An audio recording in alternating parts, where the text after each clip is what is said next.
Recharge করার মাস।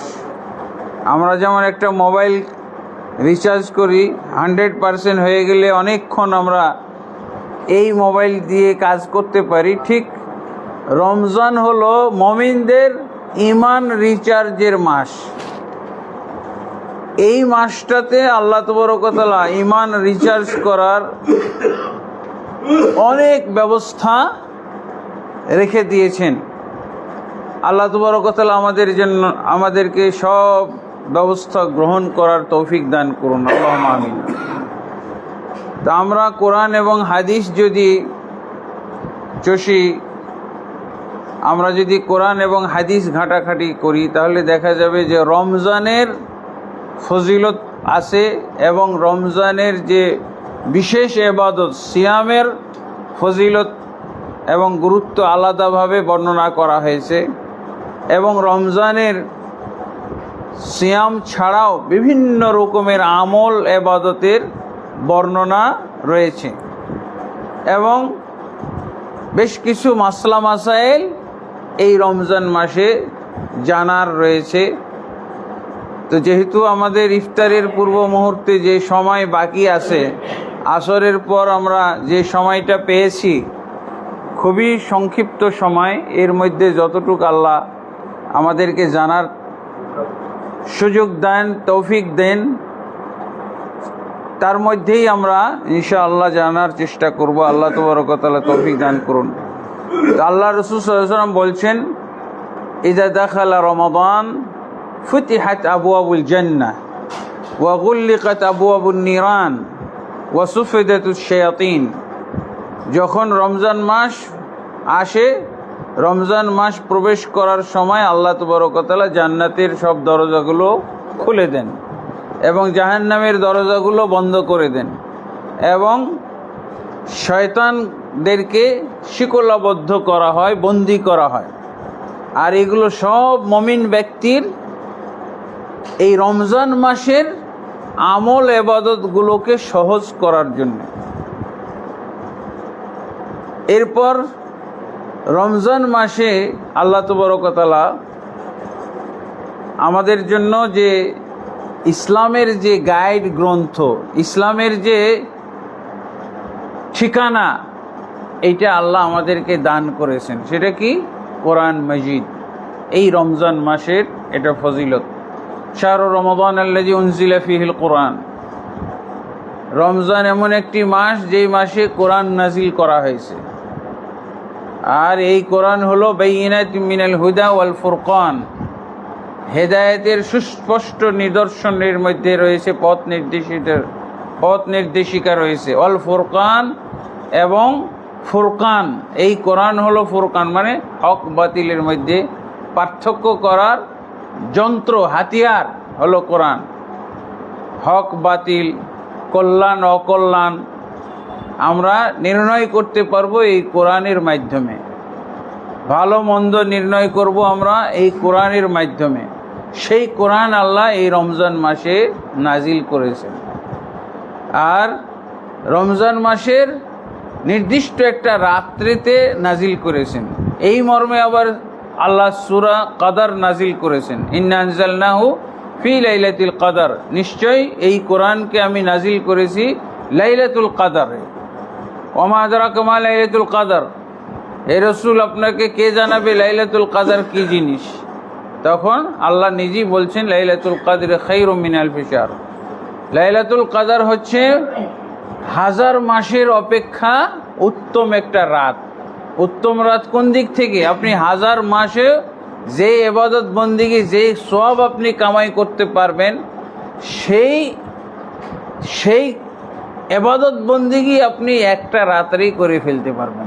এক রাতেই আল্লাহ আপনাকে সেই পরিমাণ সওয়াব এবং নেকির ব্যবস্থা করে দিয়েছেন। যেহেতু উম্মতে মুহাম্মাদির বয়স কম, মা বাইনা 60 ওয়া 70, রাসূলুল্লাহ সাল্লাল্লাহু আলাইহি ওয়াসাল্লাম বলছেন, আমার উম্মতের বয়স হলো 60 থেকে 70-এর মধ্যে। অধিকাংশ মানুষ এর মধ্যেই মারা যায়। ব্যতিক্রম 2-4 জন দেখা যায় যে 80-90 হয়ে যায়। আবার দেখা যায় যে 0 বয়সের শিশুও মারা যায়। এটা হলো আল্লাহর হিকমত। তো আল্লাহ তাবারক ওয়া তাআলা আমাদেরকে এই লাইলাতুল কাদর দান করেছেন, যাতে করে পূর্বের উম্মতেরা 2000 বছর 1500 বছর যে সময় পাইতো, এই সময়ের মধ্যে কত আমল করতে পারত। কিন্তু উম্মতে মুহাম্মদের প্রতি আল্লাহ কত দয়া করেছেন, কত মায়া করেছেন, যে তাদেরকে এমন একটা রাত দান করেছেন, যেই রাতের ইবাদতের মাধ্যমে সেই 1500 2000 বছর যারা বয়স প্রাপ্ত হতো, তাদের আমরা সমকক্ষ হয়ে যেতে পারি এক রাতের আমলের মাধ্যমে। আল্লাহ তাবারক ওয়া তাআলা আমাদেরকে সেই রাতটা যাবতীয় খায়ের বরকত অর্জন করার তৌফিক দান করুন, আল্লাহুম্মা আমিন। আর এই লাইলাতুল কদর অর্জন করার জন্যে কিন্তু এতেকাফের ব্যবস্থা আছে। তো এতেকাফের ব্যবস্থা আল্লাহ তাবারক ওয়া তাআলা এতেকাফের বিষয়ে কোরআনে উল্লেখ করেছেন। তো এই ছিল রমজান সম্পর্কিত কিছু ফজিলতের বিষয়। এবার হলো রমজানের যে আমল, রমজানের আমলগুলো কি? রমজানের বিশেষ আমল হলো সিয়াম। সিয়াম বা সৌম, আরবি ভাষায়, কোরআনের ভাষায় এই হলো সৌম বা সিয়াম এই মাসের। আর এই মাসের সিয়াম হলো ফরজ। আর আগের পিছে, রমজান মাসের আগে পিছে যে আমরা সিয়াম পালন করি, এগুলো হলো নফল বা সুন্নাত। ঠিক আমরা যেমন 5 ওয়াক্ত সালাতের আগে পিছে সুন্নত পড়ি না, নামাজ পড়ি, ঠিক রমজান হলো ফরজ, মাসব্যাপী সিয়াম পালন করা ফরজ। তো এই ফরজের সুন্নত কি? প্রত্যেক ফরজেরই সুন্নত আছে। তো রমজানের সিয়ামের সুন্নত হলো এই যে শাবানে আমরা সিয়াম পালন করেছি, প্রত্যেক ফরজের সাথে নফল বা সুন্নত সিয়াম আছে, এগুলো অত্যন্ত ফজিলত। বরং একটা হাদিসের মধ্যে পাওয়া যায়, সহিহ বুখারীর মধ্যে আছে যে ইন্না ফিল জান্নাতি বাবান ইউকালু লাহু রায়্যান, নিশ্চয়ই জান্নাতে প্রবেশ করার একটি দরজা আছে, সেই দরজাটি অত্যন্ত সম্মানিত এবং ভিআইপি দরজা, ভিভিআইপি বলা যেতে পারে। তো লা ইয়াদখুলুহু ইল্লাস সাইমুন, এই দরজা দিয়ে শুধুমাত্র যারা সিয়াম পালনকারী, যারা সওম পালনকারী, এরাই প্রবেশ করবে। এই হাদিসের ব্যাখ্যায় হাদিস বিশারদ যারা, হাদিসের যারা ব্যাখ্যা বিশ্লেষণ করেন, হাদিসের যারা একেবারে তত্ত্ব উপাত্ত মানুষের কাছে তুলে ধরেন, তারা বলছেন যে ফরজ সিয়ামের পাশাপাশি যারা রমজানের আগে পরে বিভিন্ন মাসে যে সিয়াম আছে, রোজা আছে, এগুলো যারা এর সাথে পালন করে, রমজানের সিয়াম তো কম্পালসারি সিয়াম আমরা পালন করব। কেন? আমরা ইসলামের দাবি অনুযায়ী, ইসলামের 5টা রুকন আমাকে তো পালন করতেই হবে, ইসলাম রক্ষা করতে হলে আমাকে পালন করতে হবে। ঠিক যেমন কম্পালসারি সাবজেক্ট হলো 5টা, কালেমা, তারপরে সালাত, 5 ওয়াক্ত সালাত, তারপরে যাকাত, তারপরে হলো হজ ওমরা। এই 5টা হলো কম্পালসারি। এগুলো হলো ইসলামের গঠন প্রণালী, ইসলাম কিভাবে গঠন হয়। আর কম্পালসারি সাবজেক্টের আশপাশে আরও যে সমস্ত ইবাদত আছে, এগুলোকে বলা হয় নফল, বা মানে ফরজের বিপরীত শব্দকে বলা হয় নফল। আমরা কম্পালসারির বিপরীত কি বলি? অপশনাল, অতিরিক্ত সাবজেক্ট, তাই না? ঠিক ফরজের বিপরীত হলো নফল। এরপরে এই নফলকে আর কি শব্দ দিয়ে বোঝানো হয়? সুন্নত বলা হয়, তাতাও বলা হয়, গায়র ফরিদা বলা হয়, এগুলো নাফেলা, নফল বলা হয়, নাফেলা, ইত্যাদি। তো রমজানের সিয়াম হলো ফরজ, আর আগে পিছের সিয়ামগুলো হলো নফল। যারা ফরজের পাশাপাশি নফল বা সুন্নত সিয়ামগুলো পালন করে এদের জন্য হলো রাইয়ান, শুধু ফরজ পালন করার মাধ্যমে না। আপনি শুধু ফরজ করবেন আপনার ইসলাম বাঁচানোর জন্য, আপনি অতিরিক্ত সাবজেক্ট যদি থাকে তাহলে না আপনার মান বাড়বে। শুধু কম্পালসারি দিয়ে তো মান বাড়বে না, অতিরিক্তগুলো যদি যোগ হয় তাহলে মান বাড়বে। তো আলহামদুলিল্লাহ, তাহলে রমজান মাসের 1 নম্বর আমল হলো সিয়াম। সিয়ামের অর্থ কি? সিয়ামের অর্থ হলো বিরত থাকা। বিরত থাকা কিসের থেকে বিরত থাকা? রোজা বিরোধী, সিয়াম বিরোধী যা কিছু আছে এগুলো থেকে বিরত থাকা। আমার এটা লিফলেটটা কই? একটা দেন না, একটা দেন আমার হাতে। তো বিরত থাকা, তো বিরত কি থেকে বিরত থাকলে আমার সিয়াম হবে? শুধু বিরত না, খানা, পানি, যৌন সম্ভোগ, এগুলো হলো অবশ্যই আপনাকে বিরত থাকতে হবে, তাহলেই সিয়াম হবে। তাহলে সিয়াম হবে না নিয়ত সহকারে। নিয়ত সহকারে বিরত থাকতে হবে। কিসে থেকে? সুবে সাদেক থেকে সূর্যাস্ত পর্যন্ত ইবাদতের নিয়তে খানা, পানি এবং যৌন সম্ভোগ এবং এই যে 3টার সমকক্ষ যা কিছু আছে। আমি খানা খাচ্ছি না, ডাক্তার সাহেব 3 বেলা ওষুধ খাইতে বলছে, সেই ওষুধ খাচ্ছি আমি দুপুরের সময়। হ্যাঁ,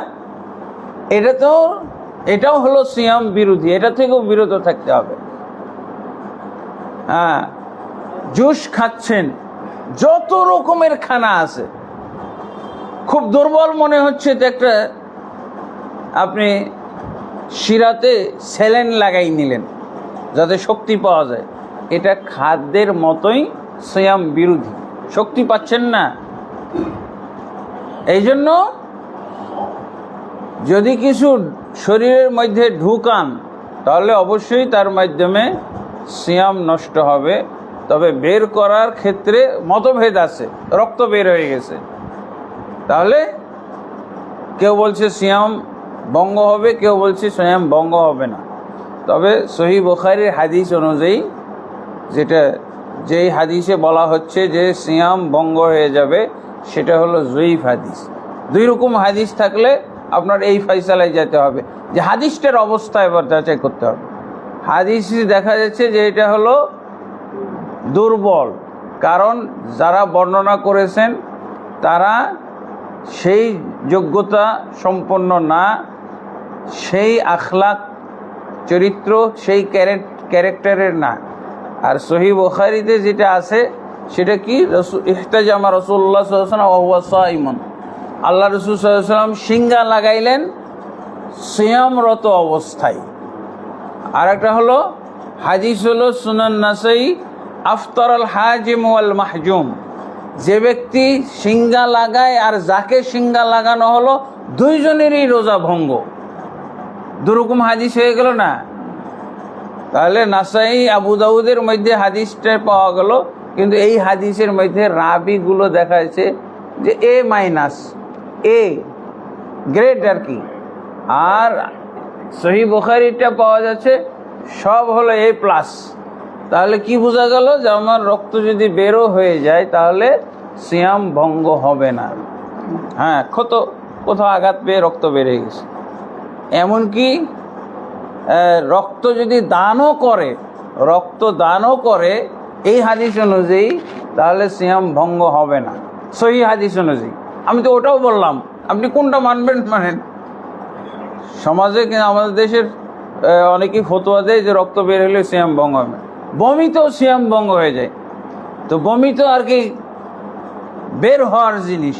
তো আল্লাহ রাসূল সাল্লাল্লাহু আলাইহি ওয়াসাল্লাম এখানেও ব্যাখ্যা দিয়েছেন, মানিস্তাকা ফালইয়াকদি, যে ইচ্ছাকৃতভাবে বমি করবে তার সিয়াম ভঙ্গ হয়ে যাবে। কিন্তু যে ব্যক্তির রোগের কারণে বমি আসতেছে, এই কারণে তার সিয়াম ভঙ্গ হবে না। ডায়রিয়া হয়েছে, তার পাতলা পায়খানা হয়েছে, আবার বমিও হচ্ছে, দুর্বলতার কারণে ভাঙা যাবে। রোগের কারণে, এটা একটা রোগ, কিন্তু আপনি বমি হয়েছে এই জন্য সিয়াম ভঙ্গ হবে না। আপনি ইচ্ছাকৃত যদি বের করেন তাহলে ভঙ্গ হবে। তো এগুলো হলো সিয়াম। অর্থ হলো নিয়ত সহকারে, ইবাদতের নিয়তে খানা, পানি, যৌন সম্ভোগ, এগুলোর সমকক্ষ যা কিছু আছে এগুলোর মাধ্যমে সিয়াম ভঙ্গ হবে। তিনটা শর্তে সিয়াম ভঙ্গ হবে। এক নম্বর শর্ত হলো মনে যদি আপনার জ্ঞান থাকে, অজ্ঞতার কারণে আপনি এমন কিছু ঘটাই দিয়েছেন, অজ্ঞতার কারণে। যেমন উদাহরণ দিলাম, ডাক্তার 3 বেলা ওষুধ খাইতে বলছে, এটা তো রমজানের আগে। তো রমজান আসলে কিভাবে খাইতে হবে ডাক্তারকে আর রোজটা জিজ্ঞেস করে নেই, ও ডাক্তারের নিয়মে দুপুরে ওষুধ খাইছে। এখন জানতে পারলো, ইফতারের পর জানতে পারতেছে যে ওষুধেও সিয়াম ভঙ্গ হয়, তাহলে তার কি অজ্ঞতার কারণে সে ওষুধ খাইছে, তাহলে এর সিয়ামটা হয়ে যাবে। যে কোনো সিয়াম ভঙ্গের কারণ কার্যকারিতা হবে 3টা শর্তে। যদি ওর জ্ঞান থেকে থাকে, আমরা সবাই জানি যে ভাত খেলে, রুটি খেলে, ফল জুস খাইলে সিয়াম ভঙ্গ হয়ে যায়, কিন্তু এই একজন পাওয়া গেল ও মনে করছে যে ওষুধ 3 খাইলে সিয়াম ভঙ্গ হয় না। তারপর আলেমকে জিজ্ঞেস করলো বা আলেম বক্তব্য রাখতেছিল, সেখানে জানতে পারলো যে ওষুধ খাইলেও সিয়াম ভঙ্গ হয়। হাই তো আমি খাইছি, যে খাইছেন বাস, সিয়াম ভঙ্গ হবে না। কারণ খাইছেন তখন তো আপনার এলেম ছিল না, অজ্ঞতার কারণে আপনি মনে করতেন যে ভাত খাইলেই সিয়াম ভঙ্গ হয়। আর একটা কি, স্মরণ না থাকার কারণে। শর্ত হলো স্মরণ ছিল কিনা। স্মরণ থাকা অবস্থায় যদি খান তাহলে আপনার সিয়াম ভঙ্গ হয়ে যাবে, কিন্তু স্মরণ নাই, পেট ভরে খাইছেন, কিন্তু আপনি মনে নাই, জানেন যে খাইলে সিয়াম ভঙ্গ হয়ে যায়, জ্ঞান আছে কিন্তু স্মরণ নাই, তাহলে স্মরণ থাকা হলো দ্বিতীয় শর্ত। এই শর্ত যদি স্মরণ হয়, তারপরও খাইছেন, ধরেন খাইছেন আপনি ভালো, খাইতে লাস্টের আপনি লোকমাটা স্মরণ হয়েছে, আমি তো রোজা ছিলাম, তো বলছে আর লাস্টের লোকমাটা রেখে কি খাই ফেলি, এই লাস্টের লোকমাতে ওর সিয়ামটা ভঙ্গ হবে। কারণ আগে যা খাইছে স্মরণ ছিল না, এখন স্মরণ হয়েছে, এই জন্য লাস্টের লোকমাতে তার রোজাটা ভঙ্গ হবে। শর্ত, রোজা ভঙ্গের সব কারণ যদি ঘটে যায়, কিন্তু এই 3টা শর্ত যদি পাওয়া যায় তাহলে রোজা ভঙ্গের কারণগুলোর কার্যকারিতা আছে, মানে ভেঙে যাবে। আর যদি এই 3টা শর্ত না পাওয়া যায় তাহলে রোজা ভাঙবে না। আর একটা কি বলছে, তাহলে 2টা গেল, একটা হলো এলেম থাকলে ভাঙবে, অজ্ঞতার কারণে ভাঙবে না। আর একটা হলো স্মরণ থাকলে ভাঙবে, আর স্মরণ না থাকলে ভুলে গিয়ে ভুল ক্রমে খেলে ভাঙবে না। আর একটা শর্ত কি, আর একটা শর্ত হলো বাধ্য, নিরুপায়। আমাকে বিধর্মীরা কোনো বিধর্মী আমাকে বলতেছে, জালেম বলতেছে, এই কিসের রোজা রে, কিসের রোজা, খা, তুই খা না, যে তোরে ছুরি মারবো, তোরে গুলি করবো এখন, বুঝেছেন?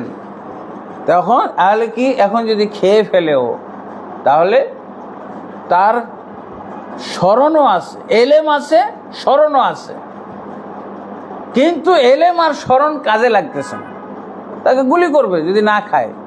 আর যদি খায় তাহলে রেহাই পেয়ে যাচ্ছে, তাহলে খেয়ে ফেললে তার সিয়াম ভঙ্গ হবে না, কারণ ও তো খায়নি, ওকে খাওয়ানো হয়েছে। এই 3টা শর্ত যদি পাওয়া যায় তবেই কিভাবে রোজা ভঙ্গের সব কারণ ঘটাই দিয়েছেন, কিন্তু এই তিনটা শর্ত যদি সেখানে না থাকে তাহলে কোনো সমস্যা নাই, আপনার সিয়াম হয়ে যাবে। হ্যাঁ, যত বড় সিয়াম ভঙ্গের কারণে, এই যে দেখেন যৌন সম্ভোগে যদি লিপ্ত হয় স্বামী স্ত্রী, সিয়াম ভঙ্গ হয়ে যাবে না? শুধু সিয়াম ভঙ্গ হবে নাকি, 2 মাসের লাগাতার সিয়াম পালন করতে হবে এর কাফারার জন্য। এটাও যদি এই তিনটা শর্ত যদি সেখানে না পাওয়া যায়, এলেম, হ্যাঁ, তারপরে কি জ্ঞান, এলেম, আর একটা হলো আমাদ, ইচ্ছা, এরাদা, আর একটা হলো এরাদা, আর একটা হলো কি আমার স্বাধীনতা, আমার এখতিয়ার। এরাদা, এখতিয়ার, আমার এখতিয়ার আছে, আমি রোজাটা করতে পারবো, কিন্তু আমার এখতিয়ারে একজন হস্তক্ষেপ করে দিয়েছে, বলছে গুলি করবো তুই যদি রোজা না করিস, তুই যদি না খাস তাহলে রোজা ভঙ্গ না করিস তো গুলি করব। আল্লাহ রাসূল সাল্লাল্লাহু আলাইহি ওয়াসাল্লাম বলছেন, ইন্নাল্লাহ তাজাওয়াজা আন উম্মতি আল খাতা ওয়ান নিসিয়ান ওয়া মাস্তুকরিহু আলাইহি। নিশ্চয়ই আল্লাহ তাবারক ওয়া তাআলা আমার উম্মতের জন্য তার ভুল ভ্রান্তি এগুলোকে আল্লাহ ক্ষমা করে দিয়েছেন। আর একটা কি, ওয়া মাস্তুকরিহু আলাইহি, এবং যেই কাজটা, যেই অপরাধটা তাকে বাধ্য করে করা হয় এটাও আল্লাহ ক্ষমা করে দিয়েছেন। এই মর্মে তো কোরআনও আছে, সূরা বাকারার লাস্টের আয়াত না, লা ইউকাল্লিফুল্লাহু নাফসান ইল্লা উসাহা লাহা মা কাসাবাত ওয়া আলাইহা মাকতাসাবাত রব্বানা লা তুআখিযনা ইন নাসিনা আও আখতানা। আছে আরো আয়াত আছে, ফাত্তাকুল্লাহ মাস্তাতাতুম, তোমরা আল্লাহকে ভয় করো যতদূর তোমাদের সাধ্যে কুলায়। রাসূলুল্লাহ সাল্লাল্লাহু আলাইহি ওয়াসাল্লাম তাই বলছেন, ইযা আমারতুকুম বিশাইইন ফাতু মিনহু মাস্তাতাতুম, আমি যখন তোমাদেরকে কোনো আদেশ দেব তোমরা আমার এই আদেশকে পালন করবে যতদূর তোমাদের সাধ্যে কুলায়। যেখানে সাধ্য কুলাচ্ছে না তাহলে করা লাগবে না। আল্লাহ রাসূল সাল্লাল্লাহু আলাইহি ওয়াসাল্লাম যখন যাচ্ছিলেন এই যে মক্কা বিজয়ের যুদ্ধে, রমজান মাস ছিল না, সিয়ামরত অবস্থায় সবাই রোজা রেখেছে, কিন্তু মরুভূমি, আবার গ্রীষ্মকাল, মরুভূমিতে সিয়াম পালন করা কত কষ্ট। তা আল্লাহ রাসূল সাল্লাল্লাহু আলাইহি ওয়াসাল্লাম সাহাবীদের অবস্থা দেখলেন, অবস্থা দেখে কি বললেন, তোমরা সবাই সিয়াম ভঙ্গ করো, সবাই সিয়াম ভঙ্গ করো। আমরা মুসাফিরদের জন্য আল্লাহ ছাড় দিয়েছেন। আর এটা শুধু তো সফর না, এটা যুদ্ধের সফর, এটা হলো যুদ্ধের, শুধু নর্মাল সফর না, এটা যুদ্ধের সফর। এই যুদ্ধের সফরে শক্তির দরকার আছে, শক্তি সঞ্চয় করতে হবে। এই জন্য রাসূলুল্লাহ সাল্লাল্লাহু আলাইহি ওয়াসাল্লাম সাহাবায়ে কেরামকে সবাইকে বললেন যে তোমরা সিয়াম ভঙ্গ করে ফেলো। তা আলহামদুলিল্লাহ, তাহলে আমরা সিয়ামের সংজ্ঞার মধ্যেই কিন্তু জানতে পারলাম যে কি কি জিনিস আমাদের, কি কি কারণে আমাদের সিয়ামগুলো ভঙ্গ হয়ে যায়। তা আলহামদুলিল্লাহ, তো এইভাবে আমরা সিয়াম পালন করব। আর সিয়ামের মধ্যে আল্লাহ আরও কিছু আমাদের ইবাদত দিয়ে সাজিয়ে দিয়েছেন এই রমজান মাসটাকে, কিয়ামুল লাইল। রাসূলুল্লাহ সাল্লাল্লাহু আলাইহি ওয়াসাল্লাম কি বলছেন, মান সামা রমাদান ঈমানান ওয়া ইহতিসাবান গুফিরা লাহু মা তাকাদ্দামা মিন যানবি। যে ব্যক্তি সিয়াম পালন করে ঈমানের সাথে, ইহতিসাবের সাথে, তার অতীতের গুনাহ আল্লাহ মাফ করে দেন। আল্লাহু আকবার, সুবহানাল্লাহ। তারপরে বলছেন, মান কামা রমাদান ঈমানান ওয়া ইহতিসাবান গুফিরা লাহু মা তাকাদ্দামা মিন যানবি। যে ব্যক্তি রমজানের কিয়াম পালন করে ঈমানের সাথে, ইহতিসাবের সাথে, তারও অতীতের গুনাহ আল্লাহ মাফ করে দেন। আল্লাহু আকবার, সুবহানাল্লাহ। এরপর আল্লাহ রাসূল সাল্লাল্লাহু আলাইহি ওয়াসাল্লাম বলছেন, মান কামা লাইলাতাল কদরি ঈমানান ওয়া ইহতিসাবান গুফিরা লাহু মা তাকাদ্দামা মিন যানবি। যে ব্যক্তি লাইলাতুল কদরের কিয়াম পালন করে, লাইলাতুল কদরের রাত্রে কিয়ামুল লাইল পালন করে, তারও আল্লাহ অতীতের সব গুনাহকে মাফ করে দেন। সব গুনাহ বলতে সগীরা কবিরা সব গুনাহ আল্লাহ মাফ করে দেন। আল্লাহু আকবার। তাহলে এখানে কিন্তু একটা শর্ত দেওয়া হয়েছে। শর্তটা কি? এই শর্তটা শুধু এখানেই না, শর্তটা হলো ঈমানের সাথে। এই ঈমানের সাথে এটা সব জায়গায় কিন্তু লাগবে, সালাতেও লাগবে, যাকাতেও লাগবে, সিয়ামতে অবশ্যই লাগবে। কিন্তু ঈমান বলতে কি উদ্দেশ্য? ঈমান সহকারে আমার সিয়াম পালন করতে হবে। কোন সিয়ামের মাধ্যমে আমি জান্নাত পাবো? কোন সিয়ামের মাধ্যমে আমার গুনাহগুলো মাফ হবে? যেই সিয়াম বা যেই রোজা আমি রাখবো ঈমানের সাথে। কিন্তু আমরা অনেকেই বুঝি না ঈমান কি জিনিস। ঈমানের আহলুস সুন্নাহ ওয়াল জামাতের দৃষ্টিতে ঈমান তিনটা বিষয়ের সমন্বয়কে ঈমান বলা হয়। তিনটা জিনিসের সমন্বয়কে ঈমান বলা হয়। এক নম্বর হলো অন্তরের বিশ্বাস। অন্তরে বিশ্বাস। এক নম্বর কি? অন্তরে বিশ্বাস। এই যে সিয়াম আমি রাখতেছি, অন্তরে আমার বিশ্বাস করতে হবে যে এটা আমি আল্লাহর নির্দেশ পালন করছি। আখেরাতে এর মাধ্যমে আমি জান্নাত লাভ করব, জাহান্নাম থেকে নাজাত লাভ করব। এই বিশ্বাসটা অন্তরে রেখে আমি সিয়াম পালন করব। এর বিপরীত কি? সবাই করে, আমিও করি। বিশ্বাস সহকারে হলো? এটা তো বিশ্বাস থেকে হলো না, এটা সামাজিক সিয়াম হলো। কি এটা? সামাজিক সিয়াম হলো। সবারই দেখা দেখি আমিও করতে, অথবা শিরকও হইতে পারে। মানুষের দেখা দেখি মানুষ রাখে, আমিও রাখি। এটা কি ঈমান সহকারে হইল? আর তাহলে আর একটা কি? মুখের স্বীকৃতি। মুখের স্বীকৃতি দিতে হবে। গোটা ইসলামের মুখের স্বীকৃতি। গোটা ইসলামের অন্তরে বিশ্বাস থাকতে হবে। গোটা ইসলাম, পরিপূর্ণ ইসলামের বিশ্বাসটা আমার অন্তরে আগে স্থাপিত করতে হবে, অন্তরে সেট করতে হবে। এরপরে মুখে স্বীকার বা ঘোষণা করতে হবে। এখন আমরা যা বলতেছি এগুলো হলো মুখের স্বীকার। মুখে আমরা ঘোষণা করতেছি, দাওয়াত দিচ্ছি, দাওয়াতের কাজটা করতে হবে। এটা হলো ঈমানের কাজ।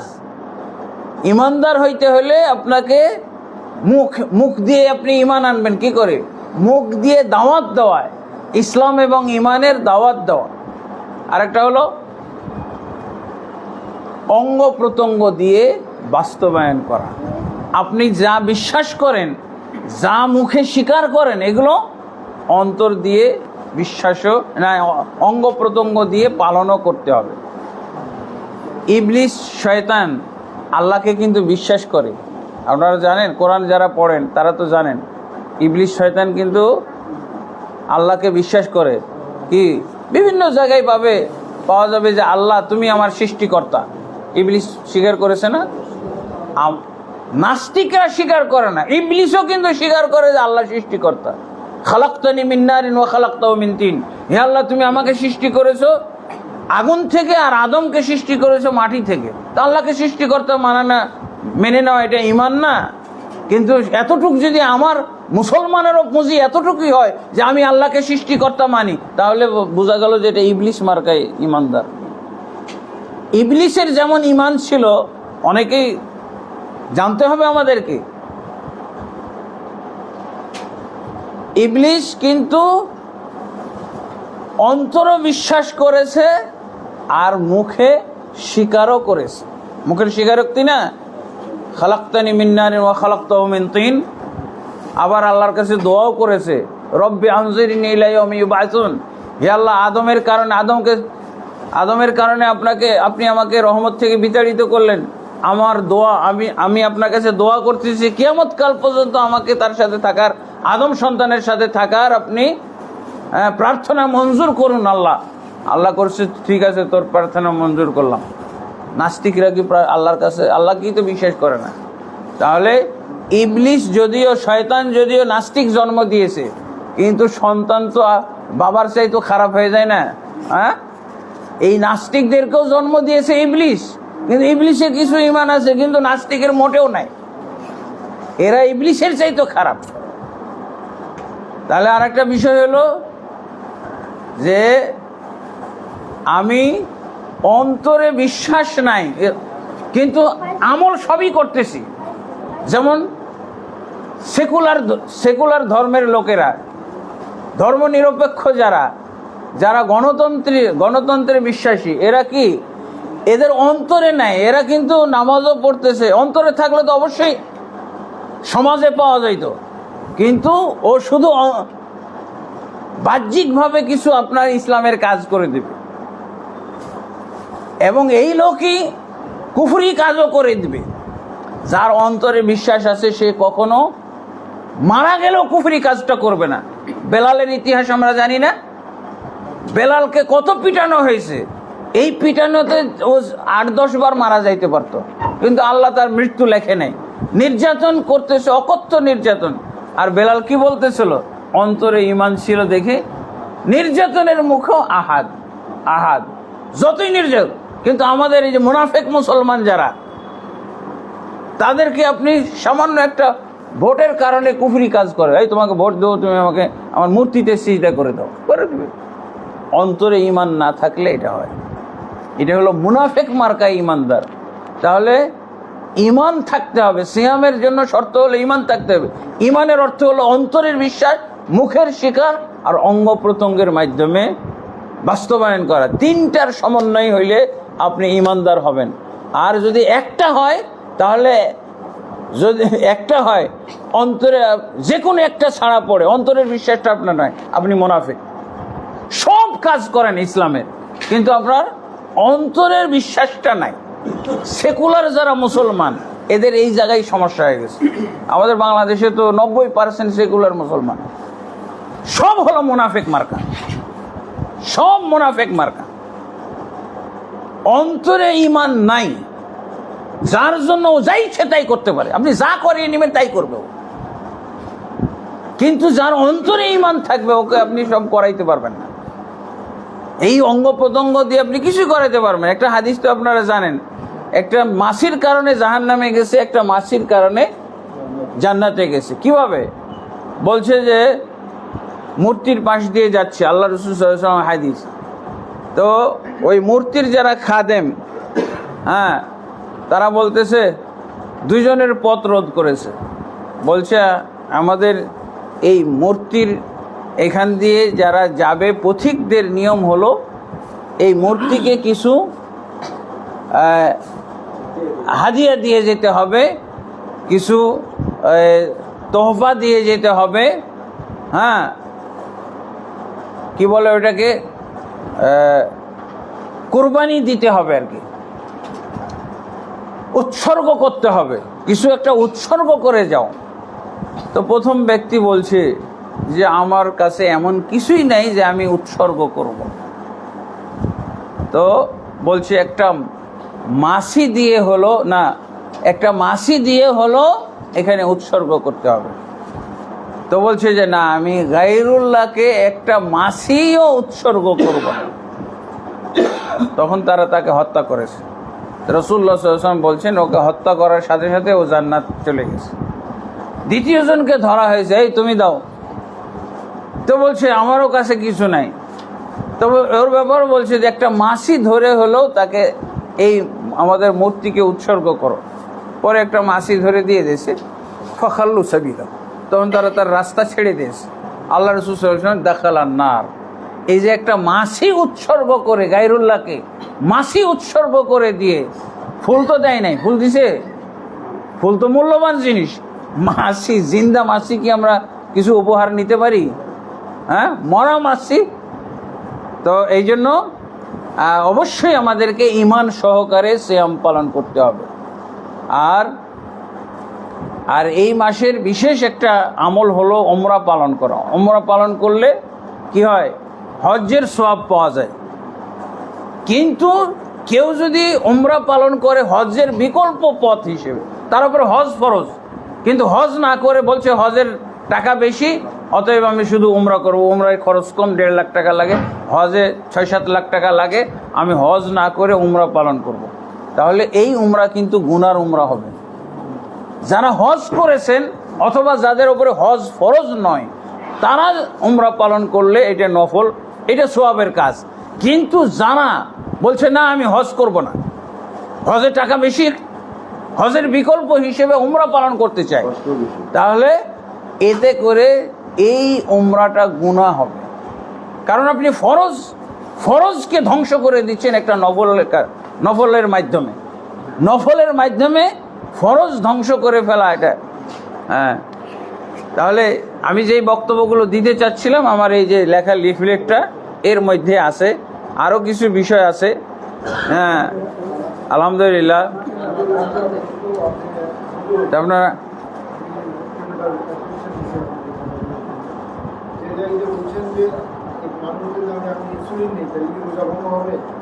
না, ইনসুলিনের রোজা ভঙ্গ হবে না। ইনসুলিন ব্যথার, জ্বরের, আপনি শক্তি বর্ধনের যদি কোনো ইঞ্জেকশন নেন তাহলেও তার মাধ্যমে সিয়াম ভঙ্গ হবে। তো আলহামদুলিল্লাহ। তো আমরা জি হ্যাঁ 2 মিনিট আছে। তো আমরা এখন শেষের পথে, এবং লাস্টে আমাদের যে রমজানের শেষে হলো জাকাতুল ফিতর, ফরজ জাকাতও কিন্তু মুসলমানরা এই রমজান মাসেই আমরা দিয়ে আদায় করে থাকি। তো আলহামদুলিল্লাহ, জাকাতের যে 8টা খাত, এই 8টা খাতে আপনারা জাকাত আদায় করবেন। কিন্তু মসজিদে কিন্তু জাকাত দেওয়া যায় না। 8টা খাতের মধ্যে মাদ্রাসা একটা খাত আছে, সেটা হলো ফিসাবিলিল্লাহর মাধ্যমে আল্লাহ রাসূল সাল্লাল্লাহু আলাইহি ওয়াসাল্লাম বলছেন, যে ব্যক্তি এলেম অর্জনের জন্য বাড়ি থেকে বের হয়, সে বাড়ি ফিরে আসা পর্যন্ত ফিসাবিলিল্লাহ। তা আলহামদুলিল্লাহ। তো আমরা এটা অবশ্যই, আমার বেশ কিছু মাদ্রাসা আছে উত্তর খান এবং দক্ষিণ খানে, আপনারা এগুলো এখানে পাবেন এটা। এবং আমি আলহামদুলিল্লাহ 2 বিঘা জায়গাও কিনছি মাদ্রাসা, এবং মাদ্রাসা আমার সংকলন হচ্ছে না, ছাত্র শিক্ষক। আর একটা হলো যে হজের লিফলেট, আমি সুন্নাহ মোতাবেক হজ পালন করার জন্য একটা মিশন নিচ্ছি। তো এইটা আপনারা দেখবেন, কারণ আমি সরেজমিনে দেখি, এবং হজ পর্যবেক্ষক টিমে সরকারিভাবে সৌদি সরকারের ধর্ম মন্ত্রণালয়ে হজ পর্যবেক্ষক টিমে কাজ করছি ভুল ভ্রান্তি দেখার জন্য। তো আলহামদুলিল্লাহ, আর 1 মিনিট আছে। তো এই সময় আমি দেখেছি আমাদের বাংলাদেশের হাজিরা অনেক ভুল ভ্রান্তি করে। তো আমি আলহামদুলিল্লাহ হজের ট্রেনিং দিয়ে থাকি, সেই ট্রেনিংয়ের মাধ্যমে অনেকেই শুদ্ধভাবে হজ করে। আমি নিজেও এখন কাফেলা খুলছি। এই লিফলেটটাতে আপনারা পাবেন মোটামুটি কী ধরনের ভুল ভ্রান্তিগুলো হাজিরা করে। যারা হজে যাবেন তারা দেখে সতর্ক হইতে পারবেন, আর যারা অতীতে হজ করেছেন তারা কি ভুল করেছেন এর জন্য আল্লাহর কাছে ক্ষমা চাইবেন। বা এমন ভুল যদি হয়ে থাকে যে হজই ভঙ্গ হয়ে গেছে, তাহলে আবার দৌড়াইতে হবে। আমার সাথে প্রায় 30 জন মতো এই পর্যন্ত হজ দৌড়াইছে। তো এখানেই শেষ করছি। সুবহানাকাল্লাহুম্মা ওয়া বিহামদিকা আশহাদু আল্লা ইলাহা ইল্লা আনতা আস্তাগফিরুকা ওয়া আতুবু ইলাইক। আসসালামু আলাইকুম ওয়া রাহমাতুল্লাহি ওয়া বারাকাতুহু। খেজুর আছে না? খেজুর।